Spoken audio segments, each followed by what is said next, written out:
This is Ned's AFL Unpopular Opinions. Hello and welcome back to another episode of AFL Unpopular Opinions. I am Ryan Cook, Tommy Rockcliffe, Alistair Lynch, and Feathers Jack Lindley joins me. Got the hat off.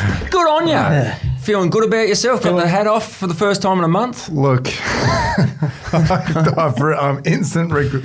Regret is strong here. I haven't been bullied so much. Actually, funny story.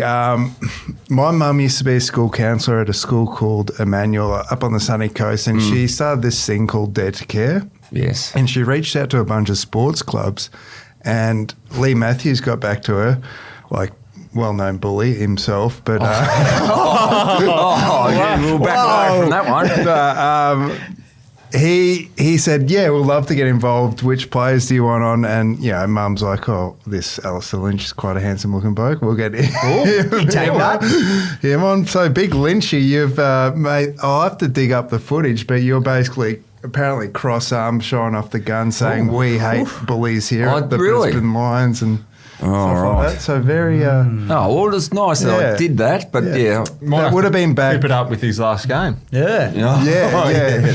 That's right. Yeah, not good. So, all right, well, you retract that. You're looking well without your hat on. Yeah, thanks. I'll report back to Mum. Very good. What are we talking about? We could get that photo along with the calendar. We can put that up on the wall here somewhere in the studio. I wouldn't reckon. What do you reckon? Do you do calendars? No, please. We were down the bottom and I didn't have the best rig, so why would I wouldn't have done a calendar. What about the photos that you've done that you look back in reflection and think, why wasn't there someone in the media department say you shouldn't be doing that? Shouldn't do that. Yeah, we did a few of them. We did a few of those. Country one, a dog one. There's a few. Yeah. There's about 8 women held me one day. 8? Yeah. Is that all? Well, it was something to do. I can't even remember what it was. It ended up on the front page, I think. They flew my mum up and they were all holding me sideways. And I was like, probably not great on reflection. Yeah. But, Any car commercials? I never did a car one, no. Okay. No. We can make that happen. Well, luckily, like TikTok wasn't around when you guys were playing, and you get those dancers in the social, like I guess all the social teams at all these clubs make them do all these sorts of little trends and stuff like that. Yeah. Did you get into that, Lynchy? No, I was as boring as batshit, straight. But yeah, you still get talked into like calendar shots sitting there in this. One, I was sitting there in the sauna with a towel on and resting my head on my arms with a massive flex going as hard as I could. It was so obvious. You just needed someone. That's where you need the missus. That was unprompted though, or are they saying, come on, flex a bit harder for us, or you're just like, no, wait a minute. To be fair, no, it wasn't overly prompted. I was trying to look as good as I could. Oh, yeah. What was it pumping up? Viagra or something? No, women's Viagra. I know. I did a calendar shot, and they flew me to Sydney for it, and I was in the ripped jeans coming through the surf, and I dropped for 100 push-ups and 100 dips before I did that one. Yeah. Okay. So yeah, you try to look after yourself, but no, the sauna one was you go, nah, pull up, no good. How would you go with 100 push-ups, 100 dips these days? You'd get through them? No. No chance? Oh, I reckon my shoulders would pop out. You'd get through it. You'd find a way. Yeah. I don't reckon I would. I don't reckon... 5 sets, Well, maybe. you did the push-up challenge, didn't you? Could you do 100? I couldn't do 100 straight, no. I'd have to do it over sets. Hang on, you're hanging shit on me. I'm No, near 60. I said you'd be able to do it with sets. Oh, not sets. Sets of 5 or 6, I reckon. 5 or 6 sets to Give get him an through hour 100. to get through them. Not 5 or 6 What was the reps, most you were doing when you were challenged? I could do 50, I reckon. But I did it I did a circuit, so do other exercises. Who was the best at the club? Push-ups. Yeah. I remember Travis Johnson broke the record for chin-ups. He did 27 or 28, which was Jeez, that's crazy. gold, Amon Buchanan used to be good at it.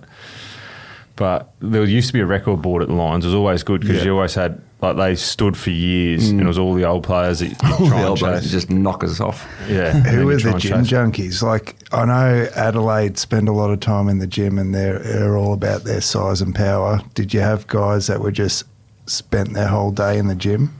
Steph Martin spent a lot of time in there. He's big unit. Big unit. Yeah, he would work all areas. Brownie was obviously in there. Charmo, the blokes that like to look at themselves. So Charmo, Brent Staker, those I'll tell you, Mal Michael, how big he was. Yeah. He'd walk into the gym, put a weight belt around his guts, and just watch other people. He didn't have to do anything. He was just naturally massive.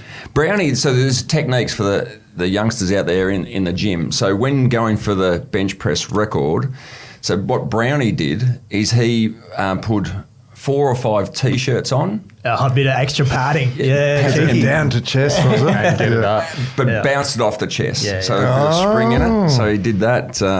But no, the few of the boys are very keen on the gym. I think he did 157 and a half. Something like that, yeah. From memory, Brownie. Huge. On the bench. For one. Jeez. Well, what was the one? We'll check this. I think Jesse Williams, the NFL defensive tackle, I think. Yeah, yep. Seattle played for, was on the injured list when Very they won the briefly, yeah. Yeah, so Cup of coffee. And he's He's coming up with the... He does his NFL. research, our man, doesn't he? he had cancer and I think a knee. But when he was at his college, I can't think of his college. Arizona State. Nah. Alabama. Yep. So he come out of a junior college. Came out of a junior college in Arizona, I reckon, to Alabama, and broke the record for bench press at the combine. Have you heard this before? No. So they don't do a max. They do 100 kilo max rep. Yeah, okay. What do you reckon? Give us a number. Kilos. 100 kilos max rep. Well, I we're think he'd just be saying, over 50. yeah, if he's broken a record, I'd say 65. Yeah, around that. Yeah, okay. I think it was about 60. I think he broke the record of about 56 or something That's like that. crazy. So 100 kegs. 100 kegs. 60 times. Yeah. I reckon I did it once in my life. 100 Yeah, kilos. I did my shoulder, and I reckon before I did that, I got one up. That was it. I've never done 100 since. That was enough for this lifetime. And so you talk about these guys. So he's 6'4", 165 kegs. Yeah. I can designed. vouch that he's a powerful man because I played against him at the Bayside Ravens. He was on my team and I took a tackle from him when I was in high school. way. Yeah, and I was about 55 kilos, rigging wet. Oh, He's a big unit. The career path, Yeah. like, what happened? Yeah, Yeah, I don't know. very similar. That's how Lynchy got into gridiron. Similar pay packets. Similar pay packets. Yeah, 100%. I tell you what, though, the start of the podcast shows how boring the footy was on the weekend. We're talking about college football, bench press. Don't want to get near and the feathers. AFL. I sense a rant coming on. Well, there is. We spoke about it just before we came on, but I've conceded that we're not going to get to 16 teams, even though we should be. But if we're going to increase, then what needs to change in the game? Because realistically, over the weekend, you could argue there was 2 games worth watching. Mm-hmm. Friday night footy. And Thursday night turned into a fizzer, which we probably didn't expect. Disappointingly. We thought that the Giants... We knew that the Dogs would probably win with the Giants outs that they had, but not the way they did. And then Saturday night, obviously, was a good game as well, Brisbane and Collingwood. Other than that, she was tough viewing. You didn't like the game we did? Gold Coast, Richmond? How we got through Gold Coast and Richmond is beyond me. We lucky we had Richard Champion in the box that just makes error after error and allowed us to... Lee Matthews, Richard Champion. He waxed today. We all made mistakes. Yeah, no, Jackson. Can you edit that you one got out, whacked Rich? as well. What did I get whacked for? Nathan Brown got you yesterday on the Sunday footy show. What did I do? In mediocre about Fox Footy's new first name policy. Oh, yeah. So that's a real thing? No, I don't think so. But everyone's going with first names instead of nicknames. No, I think it's changed. Yeah. Go on. Well, I don't think you got Lynchy's in the thrown, and meetings. then you went to say a nickname, and then you went first name, and then you couldn't quite get out the name you were trying to get out.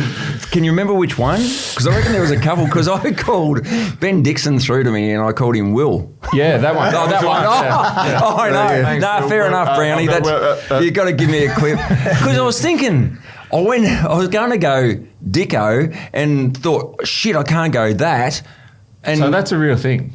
Well, it's not. And now it's being put. No, it was the greatest marketing campaign of Fox Sports done for a long time, because obviously we found out all Channel 7 commentators watch Fox to hear that we were doing this. But no, I think it's evolved. But yes, no, I deserve a whack for that one, because I was thinking... I'm not sure of his name. Then, Bill, I just slaughtered it. And I was chatting to Will Ashcroft. Yeah. So, massive slaughter. Got the wires crossed. Oh, massive slaughter. but in defence of champs, we all do that. Everyone makes it. But yeah. that game down there, like, that was hard to get through. Like, everyone, and I was only joking about champs, everyone makes mistakes. But that game, so to have a team kick their second goal with 1 minute to go. Oh, yeah. She's a tough watch. And the conditions weren't great, but They weren't bad though. They weren't that bad. No, they weren't. They were okay. So it was 17 degrees and a little bit of a breeze. That was about it. A little bit of rain came in. But so you had first time since 96 that Richmond had gone goalless in a first half, and then the lowest score of all time at that ground. They equalled North Melbourne in 2020. Gold Coast Suns, almost their biggest win, definitely their biggest win against Richmond. So there was records galore down there. But it got me thinking, well, if you're going to expand and you're going to go to 19 teams, which we're going to see Tasmania come in, maybe, touch wood, and then we'll see a 20th team. How do we get it so that we're like the cumulative eyeballs is the key thing to the TV rights deal? How do we keep eyes on for longer periods? Are we, before you come up with your ideas, is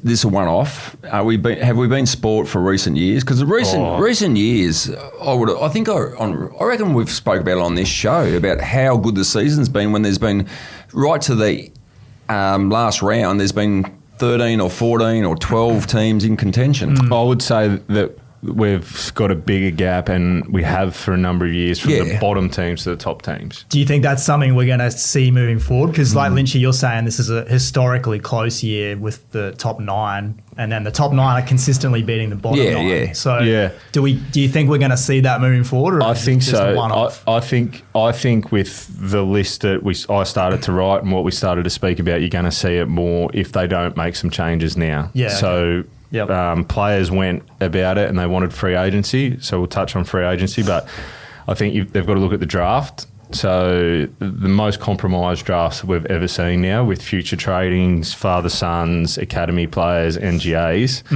How do they fix it? I'm not sure, because you look back and it used to be the worst team in the competition would get pick 1, pick 17 or pick 19 when there's 18 teams, and then one in the early 30s. Now, realistically, they may get pick 1, pick 30 before they get another crack at a kid, potentially. But your pick 1 might slide to pick 3 because of bidding from other clubs. What I think they will do, because of those compromised drafts, and I think when Tassie assessed the under-15 state championships last year, it was assessed that of the top 15 kids, which will change over the next couple of years, obviously, but of the top 15 kids, 10 were compromised. So 10 were either NGAs, fathers, sons, or Northern Academies. So what I think might happen is, I reckon that round 1, the first round of the draft, will be protected. Okay. So uncompromised. So if I call you out and your father, son to Port Adelaide, too bad. Yeah, right. I think, they've got to have some integrity into it so that you can look after the bottom teams. I think that's the one I would leave alone, the father-son, because I just would. I think it's a nice, warm, fuzzy feeling, like Sam Darcy playing for the Bulldogs. Like, I think you should nearly get them, which again compromises it, but it's hard for those bottom teams to find a way to get Can back they up. find a way to that team if they really want to play for the Bulldogs after their rookie? That's what I mean. So if you go and do your 2 years, like, so let's just use Sam Darcy for instance. He gets drafted to Essendon, plays 2 years there, and then requests a trade straight away back to the Dogs because he wants to be there. That's where he wants to be. So I think father-son, where academy is a little bit different. But then in that case, Essendon would receive quite a substantial compensation if he is as good as he is. Yeah. So I don't know the right balance, but I think they need to look at it. The draft age as well. Yeah. I would look at the draft age, actually increasing it to 20. So let them continue to build, or go to definitely a national reserves competition. So you can keep the draft age at 20, but go to a draft second tier competition. Yeah, I think the second tier competition is a must, because whatever it's called now, the VFL competition, that's just a debacle. Yeah, it is. Like, you got pro clubs against local clubs, and it's not it's an unbalanced fixture as well. It's all over the place. I'd go. I think I've always thought that I'd go a year older, under 19s, but then you can access one 18-year-old, so that those kids that are capable and ready to go, you can get them still, but you can only have one. Players that are ready to go. Yeah. There's kids that have stepped in that are ready to go at 18, 19. Well, they're 19 anyway, so they turn 19. Free agency, I think it nearly needs to go.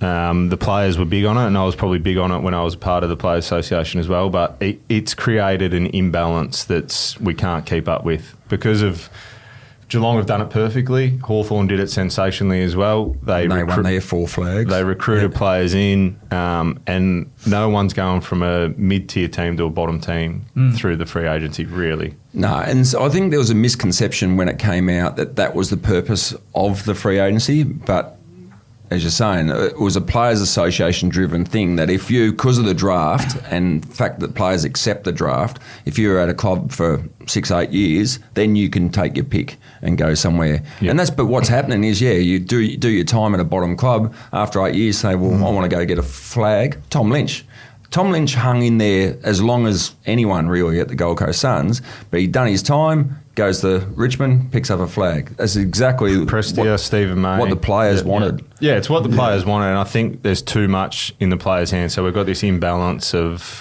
what we're seeing now. Everyone wants to go to Geelong for the lifestyle, and they continue to pick up great players, and that makes them even better.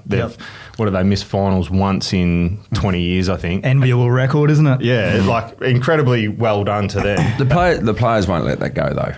Well, they're going to have to give something up because I think the product's diminishing, and I think what will happen is the TV rights deal next time will be less than what it is potentially now because of it, because the eyeballs aren't there. In my opinion, and maybe the stats don't back that up, but I reckon a lot of people are switching off a lot earlier, and you make your money through your adverts and you're keeping your eyeballs on the screens, on their advertisement.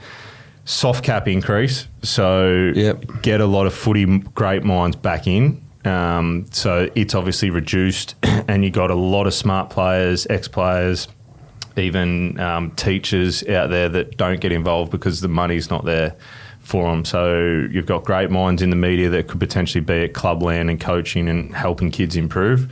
There's no benefit to it. A lot of those guys are probably getting better money, say at an assistant coach's level, which is a pathway you've got to go through before you can't just go straight from the media to be a head coach. So there's that reduction in pay, but also, as we know, the assistant coaches put in a lot of hours. Enormous amounts. It's ridiculous the amount of hours they have to put in. So that's a balance. Did you guys ever have that itch to go down the coaching route? No. A little bit. I thought I'd always would, and then once I've finished, I was like, no, and the flexibility of not being involved in it, and you get paid. I'd say first year assistant coach out, whether development or assistant, I would say 100, 120 maybe, 80 maybe even. Like, it's not big money, which makes it tough if you can find something, people can make that going on a talking circuit. Yeah, I mean, someone like you jump into at 150, I reckon, straight up. But no, it's not something I want to do. Want to jump in to something different. You guys value your hair too much, don't you? Yeah. The King Goblins over there. Exactly. That wouldn't be hanging around if you were coaching, mate. So that goes, so soft cap goes hand You've in been hand. coaching, Feather, Sorry. I said it. We'll make up. So soft cap obviously goes in hand in hand with player development. So you got more time, you got more coaches, more hand on hand. They develop the skills at a more rapid rate. Games per season. So do we need less games per season? Yes, absolutely. Yeah. For some reason, I reckon we're seeing more injuries, or it feels like it. Or a lot more dead rubbers this time of year, where if you don't have the 20, if you've got, say 17 is a sweet number because you play once. So when we get to 20 teams, you play 19 games. Every game's on the line. And you've got to win. You're going to have to win 11 or 12 to play finals. And that's another one. You wouldn't imagine they're going back. No, well, But something has to be done, though. You're right. Around July, early August, those dead rubbers, and that's where they're thinking, where the rugby, and they get that's compounded by the fact that rugby league got State of Origin, so there's massive viewership watching Origin. So the AFL and clubs are looking at, well, what can we do here? They talk about this in-season tournament, which I just don't think will work because there'll be clubs pulling players out that we used to have years ago in-season midweek comp, which then went to pre-season comp, which evolved over time. But they used to be a national competition midweek. But yeah, I don't know whether they can do that. It's a tough one. Yeah, so they've got to find something. So these are just ideas. List sizes, I think, probably increase maybe. National reserves comp. So we spoke about that before. So with the national reserves, you probably need to increase your list because of the injury factor. Although we're around 50 now, so 50 is probably enough, but you should be able to supplement somewhere. Just makes sense if they're throwing these first round draft picks straight into the mix in their first year, and we're seeing these horrific injuries. Yeah. Their bodies just aren't ready for it. And that's the thing where they can make up money is by playing a national reserves comp, and you get people through the gates, but you also televise it. Yeah. Because then you got the combination. I know that the production cost is obviously there, but if you have, I think if you as curtain raisers, as curtain raisers, yeah. So they're there. Everything's already set up. Just play it, or even if it's a live stream on AFL.com, which they do a lot anyway. Get your viewership through there. More eyeballs on the sport. You can watch if your team's not competing in senior level. At least you can see the kids coming through. I think that also makes the whole draft more exciting because you are getting to experience these players more before it's the like draft night. Lynchy's beloved college football. Yeah. You get to see those players come through. Yeah. So there's excitement around, who's going to win the Heisman Trophy this year? Who's going to be the best rookie? And how high are they going to go in the draft? Yeah. So I think there's a way to maybe get some more money back. I would bring in mid-season trading. I was about to ask because I feel like that's a way to make things exciting. Yeah. So keep the trade window open until say around whatever time. 16. Throw a dart at the wall. If you're a top team and you're on the fringe, or you're the 38th player on the list, and you'd be playing as a walk-up start in the midfield somewhere else, I think you should be able to go and do that. Yep. Rule changes potentially. I think that there's a lot of fans not happy with some of the rules and the way they're adjudicated. Ruck, the centre bounce. Yeah. Well, I think we saw on the weekend from our Gold Coast Richmond game with the umpire getting cleaned up to start with, which we don't want to see.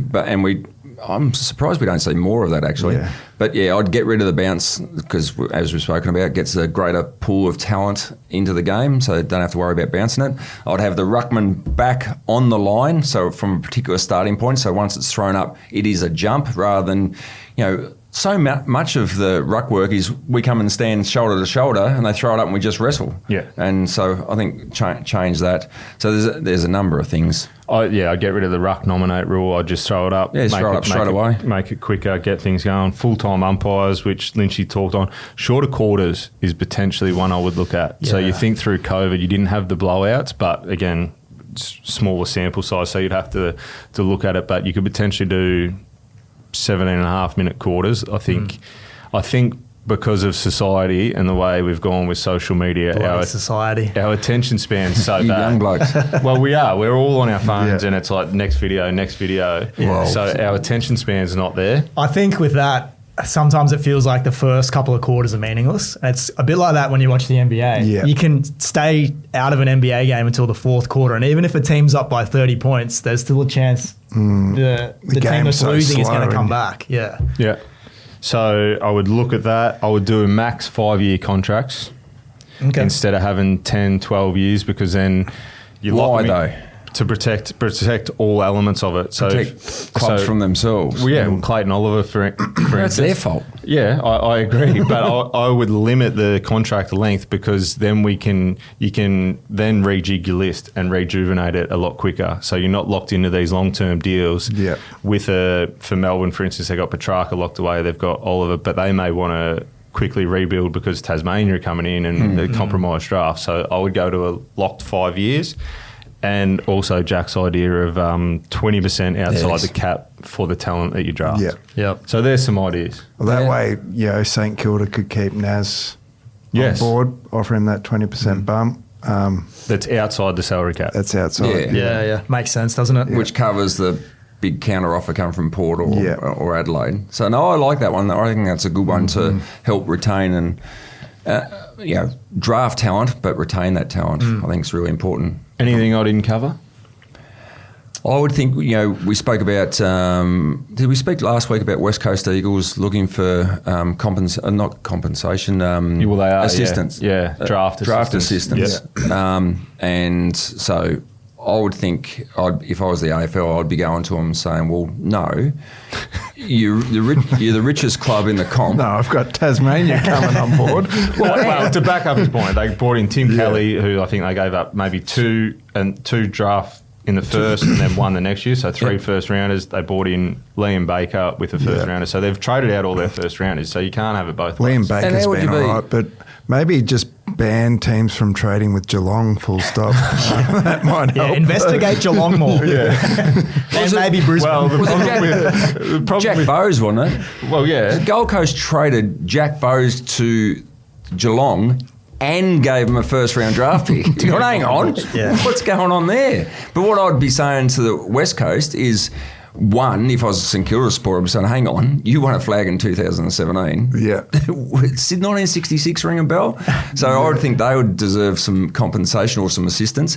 But also, they're the richest club in the competition. They've got half the state of Western Australia to tap into or develop NGAs, so next generation academy players, which are Aboriginal or Torres Strait Island background kids, and also those kids that have multicultural heritage. So you've got one parent, either you were born overseas or you've got one parent that was born in Africa, Asia or Oceania, or you're from a non-speaking background. I'd be going out to that. There's a big expat South African community in Perth. I'd be going to that community, pumping a heap of money in to get those athletes through. So I'd be saying, before you come and ask for draft picks from us, why don't you pump money into developing this pool? We're talking about the talent pool is probably thinned out. It's stretched with the extra clubs coming in as well. So just grow this talent pool. And the great opportunity for West Coast, I would have thought there, and all clubs with the NGA vehicle, whilst it's there. And sounds like you want to genetically engineer a few players over there. Start to marry up mum and dad. You want to play God, don't you? And one's got to be born overseas. I think that's important though with the Perth Bears coming in rugby league as well over there. That's the talent pool.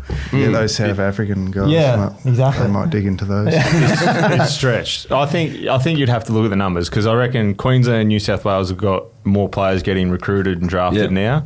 I reckon WA and SA have dropped away. It's a good point. Pump money back into the local levels and build the development. Sorry, why don't we limit former players to having one son? The Chinese sort of operation, just one got kid. Brisbane got the two brothers. Collingwood got the two brothers.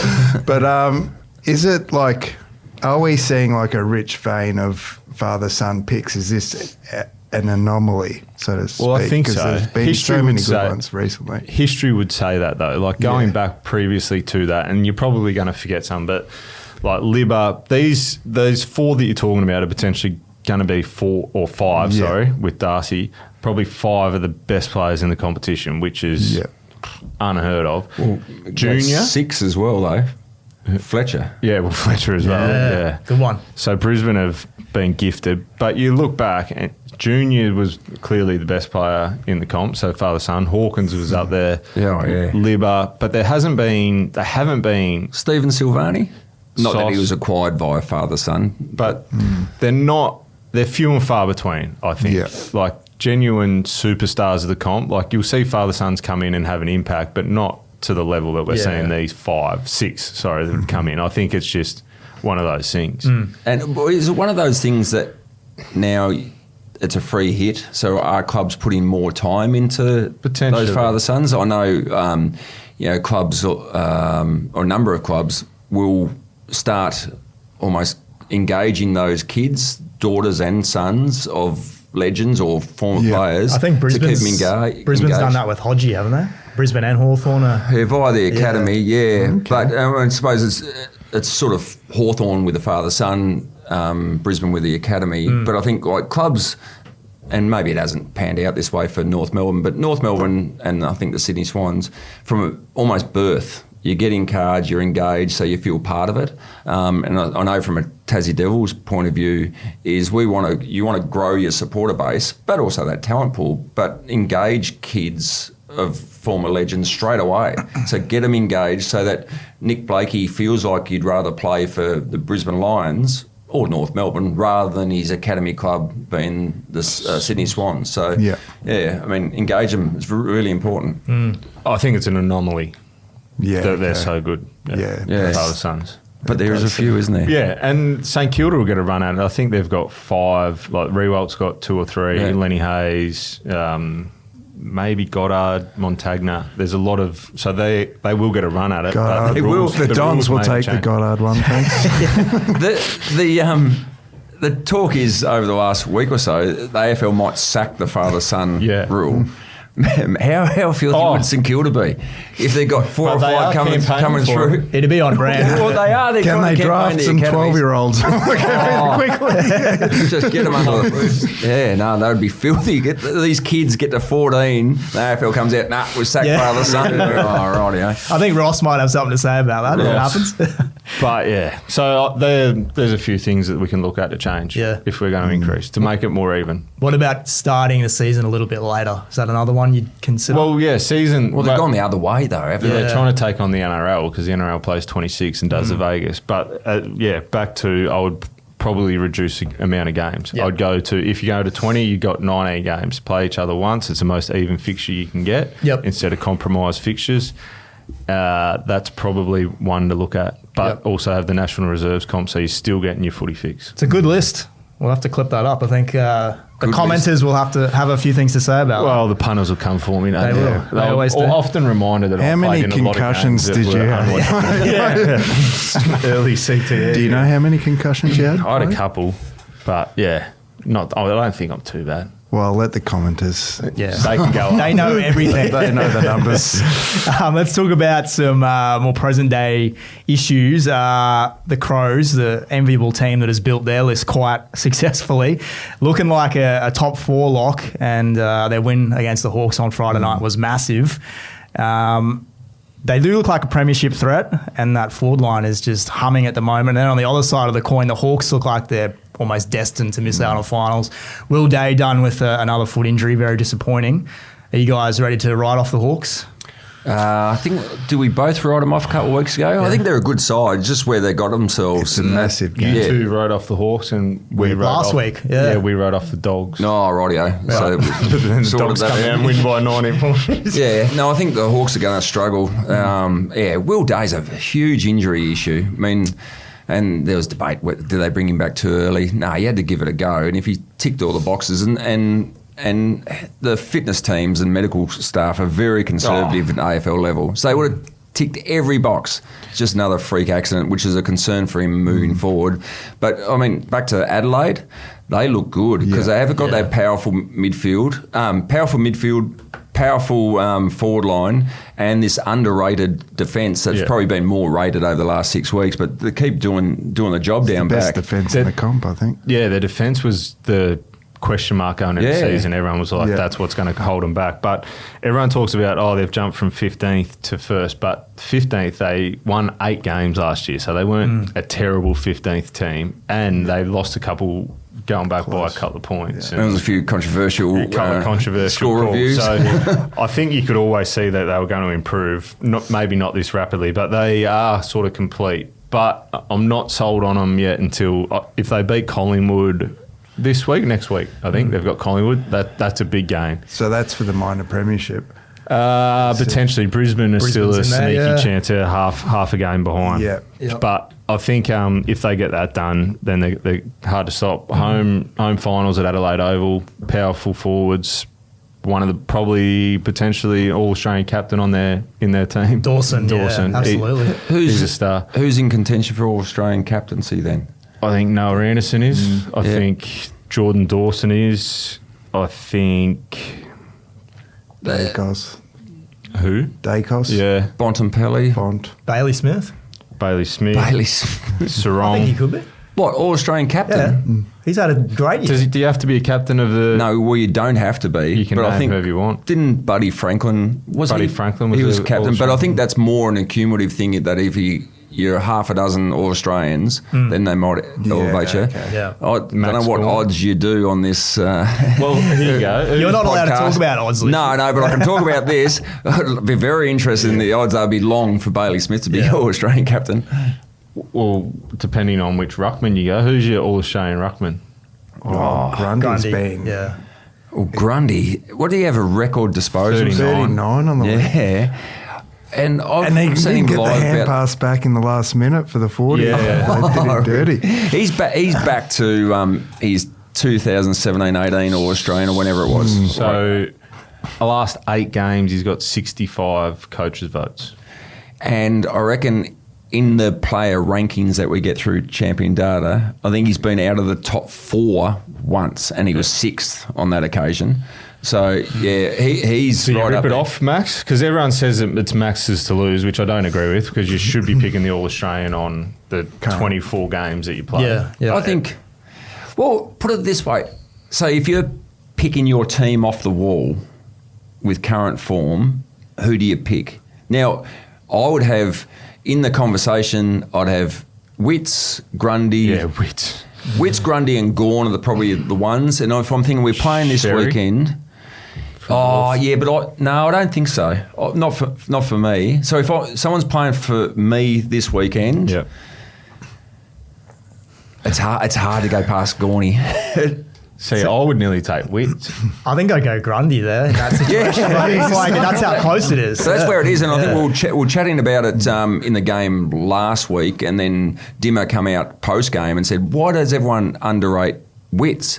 I think from a commentary point of view, when we see it all the time, and this is another argument for changes to go to the AFL, and we spoke about this 2 or 3 weeks ago, you got to have a Queensland selector on the All-Australian panel because you tend to be weighted towards the person that you see a lot, and Witts is certainly in that conversation, and I think Dimmer's onto that as well. He's onto flying the flag for where's our selector, where's our Queensland selector. So you didn't have any phone calls last week after I clipped that up? I'm Put your name out there, mate. Because I think also there's another player at the Gold Coast that will not be talked about that should be, is Long.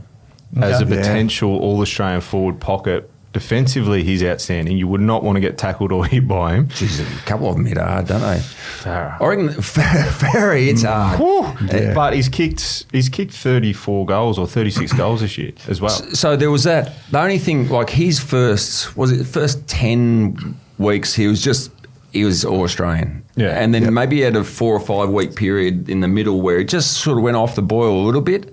But yeah, I reckon he's well and truly in the conversation. I don't think anyone's going to talk about him. I haven't seen him in any Melbourne or All-Australian forecast, but he should be definitely in the squad and potentially in the team. If you're picking as a small pressure forward that hits hard, that can mark, that kicks goals, he's got to be in there. Yeah. Well, he's got that probably extra string to his bow compared to most because he does lead and mark the ball well.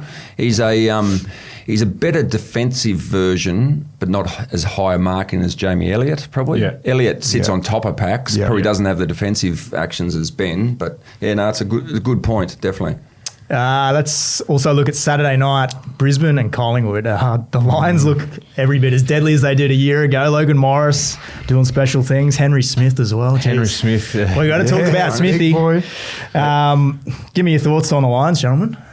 Are you confident now? Well, not confident because they're too up and down still for me. But I think they're the team to beat. Yep. Yeah. Like their best is better than anyone's in the comp, but whether they can do it for longer periods. So I think Rayner quiet and then comes good in the second half. Zach Bailey as well. Zach Bailey was quiet, got going. But it's almost classic Bailey and Rayner, isn't it? They just jump in for 10 or 15 minutes and classic Brisbane. Rip the game to pieces and Collingwood go, oh shit, where'd that come from? Yeah. Logan Morris, I think too. I think they got him. They've paid him unders again. I said a couple of weeks ago, maybe on this one or maybe another podcast to do that I think he'll be the number one key forward in the comp by the end of the decade.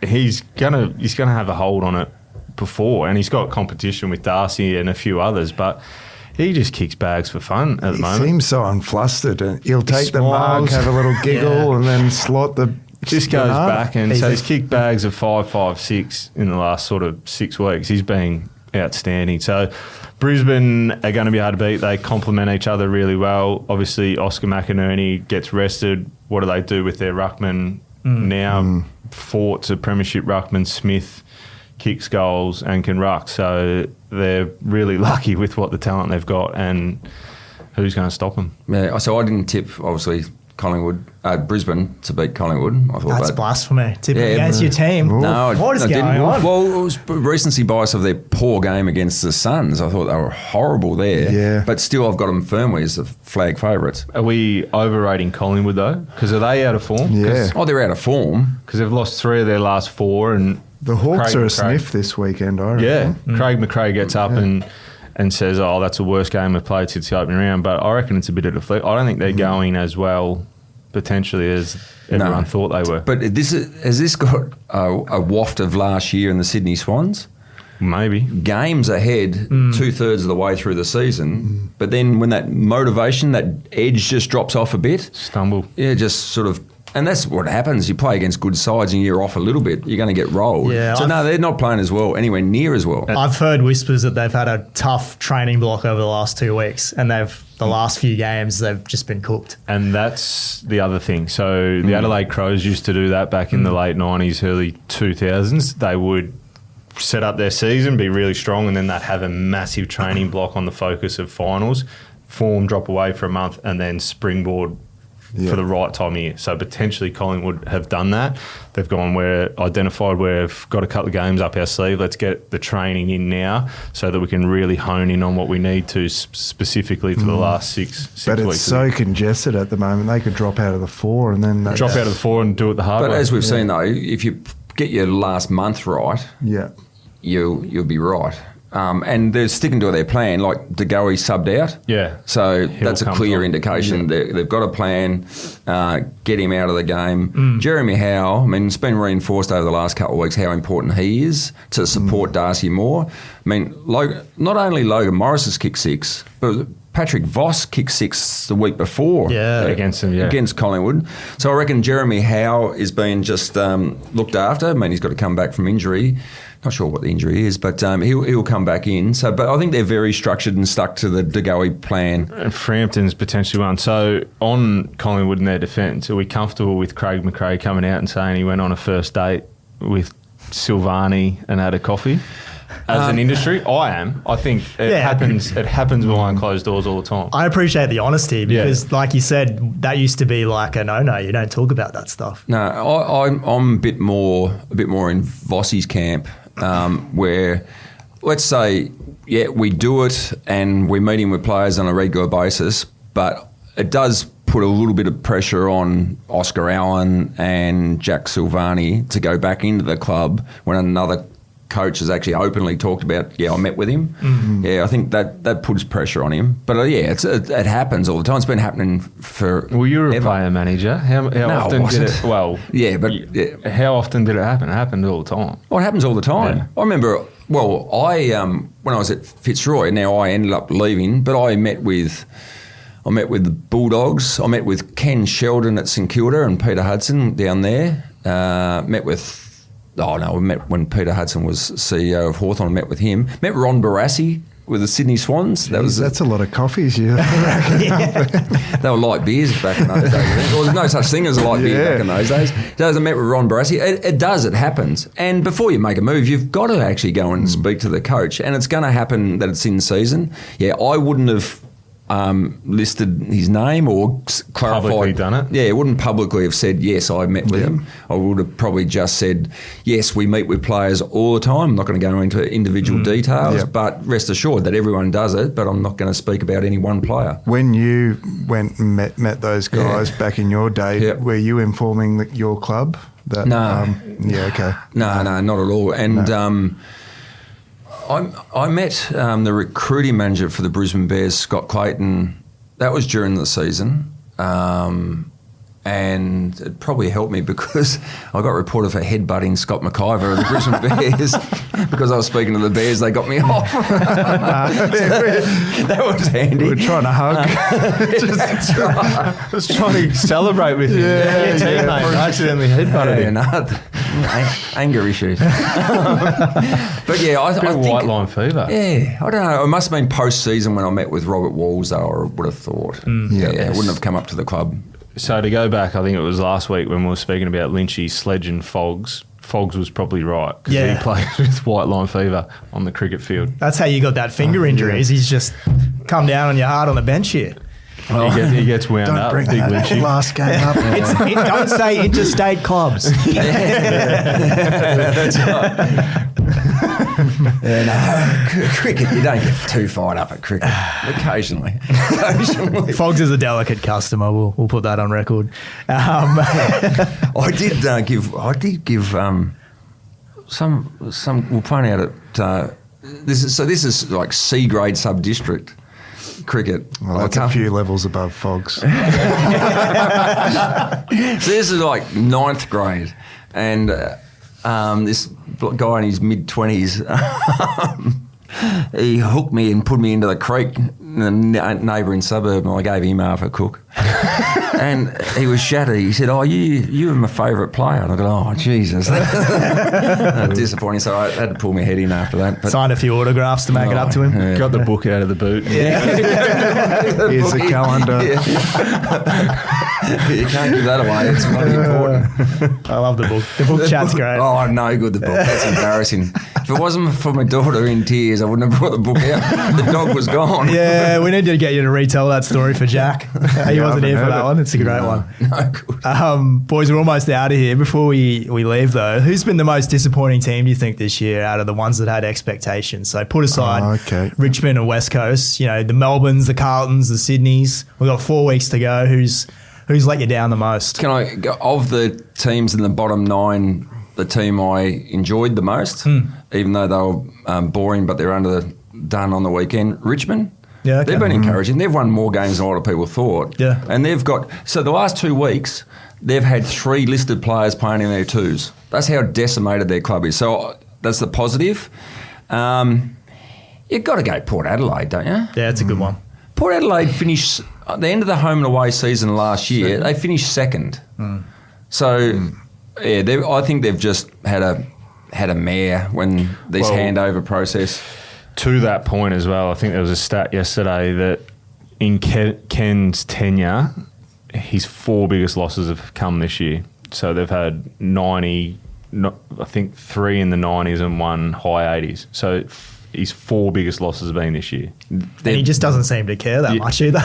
He's checked out now. Once he put the lolly chompers in against the Brisbane Lions. So I'd have them, but they've butchered it. They've got a big payout, whether it was a back-ended deal or whatever, so $1 million. They thought if they're paying $1 million to someone, you're going to be sitting in the chair still. Bad move. So Port Adelaide, who else? Well, it's down to the 5 that are sitting there. So if the Dogs miss... You could put them in there. Yep. Sydney, obviously, grand finalists. They're going to miss finals. Port, Melbourne and Carlton. Yeah. So, one of those 5, probably Sydney or Port, considering one went to a grand final, one went to a prelim. Well, they played each other in a prelim. And we did speak about this early. So those 2 teams finished 1 and 2 at the end of the home and away season. Both coaches are gone. Yeah. They finished 1 and 2 last year. It's quite incredible. So I reckon Sydney have got some reasons. They wouldn't use them as excuses, but there's reasons with those early injuries. Port Adelaide slaughtered it. Carlton, they're disappointing, but they had some injuries too, which has knocked them around. So Melbourne have been horrific as well. Well, Melbourne, they'd be spewing, wouldn't they? Because Clayton Oliver was on the table to be traded to Geelong, and they said no. Melbourne said no. So, and you're probably going to struggle to move him now. Yeah. And they got the same problem coming up with Petrarca potentially. Yeah. Do they get that? Have they learned from the Oliver mistake? Well, they're going to have to, aren't they? They've got to rejuvenate their list. So, yeah, those 3, I think, are the clear standout. Disappointing. Yeah. And, I mean, they're at a different level. But North Melbourne. Yeah. For 6 years, they've been 17th or 18th. and so they haven't moved. They had a good 5 or 6 weeks where they had a draw against Brisbane and lost a couple but yeah. Yes. You don't want to throw the Bombers in here, Jack, before we get out. Well, Essendon have to be in there. Yeah. But injury related. But injuries. Everyone in that bottom 9 are in there. Apart from Richmond, I think they've actually progressed. Everyone else has kind of stagnated or gone backwards, in my opinion. Well, West Coast. Yeah, but West Coast. You couldn't see West Coast actually getting off the bottom of the ladder next year. No. Who are they going to beat? They got a whole reset coming up, I think. West Coast. They are. I reckon if Tassie came in the comp next year, you'd nearly tip Tassie to beat them. Yeah. Well, only because this might get clipped up. I'm not going to say anything. When they might beat us by 50 points, 100 points. I think you could throw Hawthorn in there too, because they were, I think, second in the Premiership market before the season Well, began, yeah, so. Hawthorn miss as well. So it's dependent on who misses. Yeah. And, I'm going to throw the AFL in there. That's Again? most disappointing. Well, they've set themselves up to have an absolute horrific week before with Gold Coast taking on Essendon. Yeah. Gold Coast potentially play their VFL team if there's nothing on the line, but it compromises potentially a Noah Anderson or Matty Rao going close to a Brownlow.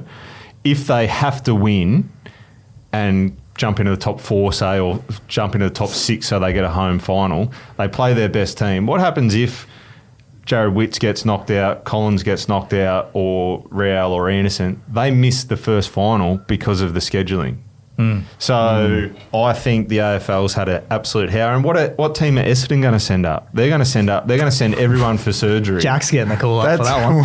We only have 16 players left to send. Yeah, so they're going to play a team. They may have to get COVID supplement players in, when West Coast has to get Introduce them to the coach just before you bring go. them in and roll them out. So We might have to do a Ben Stokes handshake. Take the draw if you want it.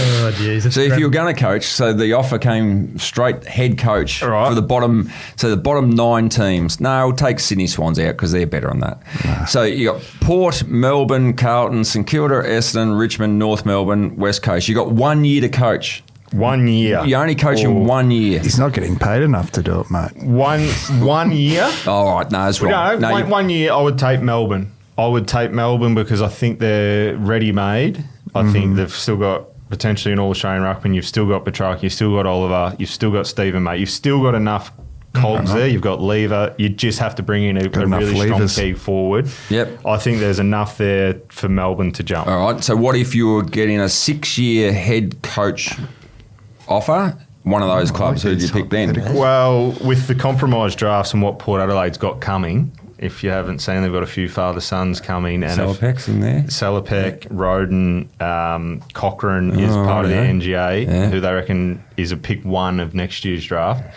Yeah. And that if you keep Butters, Rosie, Horn Francis, get Wanganeen Millerer, Port Adelaide. Port Adelaide, so we get That's Josh why you Carter don't to get rid of 12 months handover. Well, yeah. All right, so you do that. If Who I'm would you getting a 6-year gig, not that I want to take over his job because your mob, Yep. Essendon. Nice. Ooh. Interesting. I'd love to be part of Essendon. Love to get Richmond? that. Oh, they're encouraging as well. Richmond But got some good picks. Tasmania. imagine just getting Essendon up and Oh, going. yeah. Or you could have another 6 years of nothing. 6 years of nothing. You love a challenge, Lynchy. They've had 21 and nothing. What's another 6? I guess the expectations aren't that high either, so... You still got the pressure, though, of coaching Essendon. Yeah. That's always going to be there. That's why if you're going to put your hat in the ring, or you same as when you're an athlete, you want the pressure. There was years we both played where there wasn't a lot of pressure. There was pride in your own performance, but you're not playing finals and that sort of stuff. You want the big privilege, crowd, really. the attention that this could go real well or it could go real bad. That's exactly what you want. You speak about Geelong, how they've missed 1 finals. Like I played throughout my career, and I think I played 2 finals games. Yeah. There's not a lot of pressure throughout, which, Well, not the ultimate stuff. You still have, you want to pressure to pressure compete and that sort of stuff. individual. But we've got to win this to be top 2, or you've got to get this, you've got to win this prelim final to get through to a grand final. And that's why they're paid the big bucks, the senior coaches. You dethroning Brad Scott would be a headline. Certainly not doing that. Clip that up, actually. Assistant, keep him on.